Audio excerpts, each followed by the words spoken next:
കുഞ്ചാക്കോ ബോബന്റെ നായികയാകാൻ സ്വന്തമായി സിനിമ നിർമ്മിച്ച താരം ദീപ നായർ എന്ന നടിയെ ആരും മറന്നിരിക്കാൻ വഴിയില്ല. കുഞ്ചാക്കോ ബോബന്റെ ആദ്യകാല സൂപ്പർഹിറ്റുകളിൽ ഒന്നായ പ്രിയം എന്ന സിനിമയിലെ നായികയായിരുന്നു ദീപ. എഞ്ചിനീയറിംഗ് ബിരുദധാരിയായ ശേഷം ജോലിക്കോ വിവാഹത്തിനോ മുൻപ് തന്റെ പാഷനായ സിനിമയിൽ ഒരു സിനിമയിലെങ്കിലും അഭിനയിക്കണമെന്ന ദീപയുടെ തീവ്രമായ ആഗ്രഹമായിരുന്നു പ്രിയം എന്ന സിനിമയ്ക്ക് പിന്നിൽ. വെറുതെ അഭിനയിച്ചാൽ പോരാ, കുഞ്ചാക്കോ ബോബന്റെ നായികയായി തന്നെ അഭിനയിക്കണം എന്ന ആഗ്രഹവും അതിനു പിന്നിലുണ്ടായിരുന്നു. മറ്റൊന്നും ആലോചിക്കാതെ ദീപ തന്റെ ആഗ്രഹം വലിയ ബിസിനസ്സുകാരൻ കൂടിയായ പിതാവ് കെ നായരോട് പറഞ്ഞു. സിനിമാ മേഖലയെക്കുറിച്ചുള്ള കേട്ടറിവുകൾ അത്ര നല്ലതല്ലാത്തതിനാലും മകളുടെ ആഗ്രഹം തള്ളിക്കളയാൻ വയ്യാത്തതിനാലും ഒടുവിൽ അദ്ദേഹം പണം മുടക്കി ഒരു സിനിമ തന്നെ നിർമ്മിച്ച് കുഞ്ചാക്കോ ബോബനെ നായകനുമാക്കി.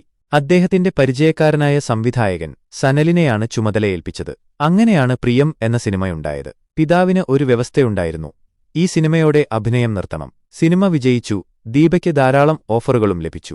പക്ഷേ പറഞ്ഞ വാക്കിൽ അച്ഛനും മകളും ഉറച്ചുനിന്നു. പിന്നീട് ഒരു സിനിമയുടെ കരാറിലും ദീപ ഒപ്പുവച്ചില്ല.